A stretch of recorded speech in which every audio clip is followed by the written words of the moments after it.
this is the first session of Let's Talk, and today I'm asking Abdullah from Iraq 5 questions. And the first question is, can you describe your favorite place in Mosul you walk by every day? My favorite place, I wouldn't say I walk by it every day. Yeah. But back when I was in high school, there was this mosque called the Mosque of Nebi Yunus. Maybe You would call it Jonas in German, I think. yeah, Same word. yeah. Yeah. It's a very old mosque. It's, I think, ancient. Would Yeah, better do you describe know, it. like a lot of mosques who are now used in Islam were Catholic before? Like, Yeah, you know what I I mean? have heard. But even this mosque, I think, wasn't, a Muslim temple originally. Yeah. That's like Yeah, it was a weird converted at history. some Like, point because it's a very old building. yeah. Even under the building, they have found like Mesopotamian, artifacts and buildings and stuff. I know it like So anyway, Istanbul mosque there. that's besides the point. Yeah, when I was young, sometimes I'd skip school in the early hours of morning, just to go to that mosque. It was on top of a hill, and in the morning hours, it would be really quiet. Yeah. So, yeah, just a place that's high and quiet and old. You can just go there and think and just Yeah. look over at the people. It was a very memorable experience for me. I do that like maybe once a month. Yeah, Yeah, I and know it's that. stuck around with me even when I got older.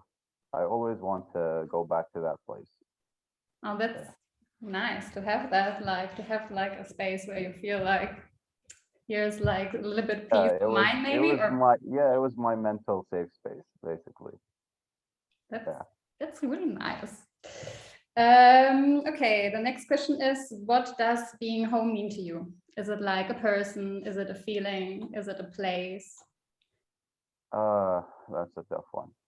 Yeah, I said they're going to be tough questions.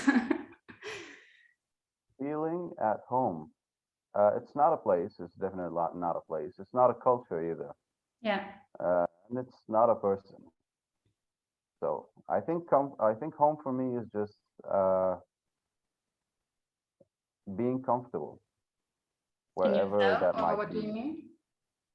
Yeah, I am comfortable now. I can be comfortable somewhere else.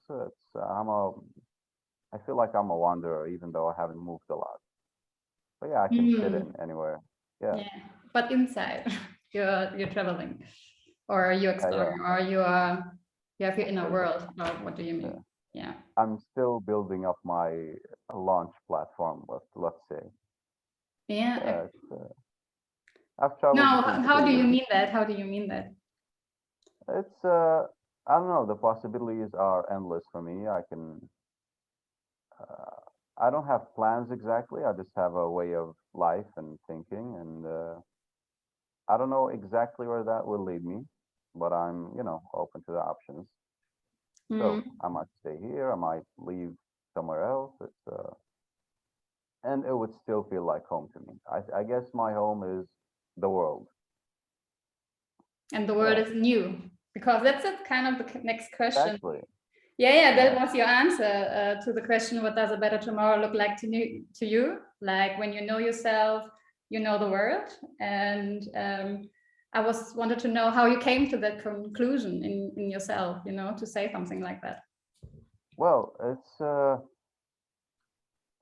if you start asking yourself the question, who am I? Like really who you are, Yeah. you'd settle on some, interesting conclusions. Because if you think that you are your experiences, then who would you be without your experiences? Yeah. And if you think that you are the things that you own, who would you be without the things that you own? And for me, that led me to the point where I could be anything. I am this person. I'm an expression uh, You're the of filter, something. filtering. I'm That's true. I'm an expression of, this planet in the form of this person. But I could be anything else. I could be this rock. I could be that building. I could be that other person. I Yeah. could be in anything and anyone else's shoes. And they could be in mine. We're not different at all. There's no difference between people nor inanimate objects nor trees or animals or anything. And if you really have that mindset and if you really adopt this way of thinking, you start feeling differently about the things around you and the people, and you start really imagining yourself in their place, and it's a nice way to look at things for me. Yeah, but like, how did that start for you? Was there like, because it's like, Yeah, I don't think many people. not everyone does Yeah, it's that. very very introspective. Yeah. Yeah, yeah. Uh, So was it, is the it just you, it just appeared as like No, no, this no, journey, no. or was there like something, that, Shout out to my German friend, Michael Schmitz. Yeah, he actually, yeah, yeah, it's a friend of mine called Michael Schmitz. He actually for the introduced me Germans? to, Super. yeah, he introduced me to a bunch of ideas that were really interesting, and I started digging up more and more, reading books and So what was learning about, curiosity in the end, like, openness exactly, to learn and to understand things and stuff like that? understand myself.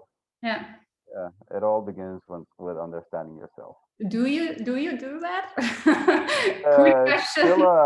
It's still a work in progress, but Yeah, yeah, yeah, I'm trying my best. I think yeah, we all are. yeah, Yeah. maybe. Yeah. So what's the next question? Yeah, what's your favorite song at the moment, to put in something lighter? My favorite song, music taste. That's an interesting one. I have a very diverse music taste. I listen to everything, and when I say everything, I really mean everything. German From Schlager. German, exactly, from German club music to whatever. Uh, I am gonna direct you to an Arabic song, so it fits the cultural variety that we're looking for here. Uh, I'm gonna write it here. So Yeah. it's called ElBakht by an artist called Wegz. Okay. It's an Iraq. Do you say Oh, Iraq? it's Egyptian. It's Egyptian, Egyptian. but Yeah. we Arabs share our music really often. They listen to our Is music. it like that? Like, is like the Arab community, do you feel connected with each other? Yeah, there's Somehow, a kind somewhat? of, yeah, language is a big connection for us. Yeah, yeah, yeah. We watch like ex- uh, specifically Egypt. Egypt is a big exporter of culture and media. To the Music, TV Arabic community shows. in general. Exactly, yeah, Yeah, to the other Arabic countries. yeah. Music and TV shows and movies. They're the Hollywood of the. How Yeah. is it called? Hollywood, Bollywood? What is it? What is the Egyptian? What? We're gonna have to ask the Egyptians to create a word for that. Figure that one out. Yeah. Yeah, we're coming, I think, through the last question already. And this one is a little bit for me as well. What made you want to participate in my idea? I was curious about that. I like the idea, and I like art, and I like supporting art. Yeah. So yeah, that was the biggest motive. The biggest motive. Uh, yeah, I just wanted to support you in your endeavor Yeah, that's nice, because and see sometimes, how it turns out at the end. yeah, yeah. I kept getting your sponsored ad for a while. I wonder why it targeted me. Like it almost knew that I would participate.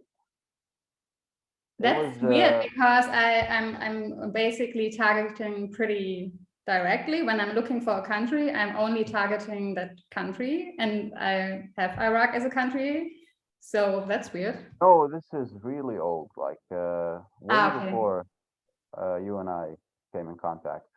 Yeah, so I used to get the sponsored Maybe ads I for was a looking while. for someone in Iraq, and then I put that in. And then it was like, I don't know, the same interest. The list was very short. It was like 15 countries, no more. I mean, I found you pretty early on, I guess.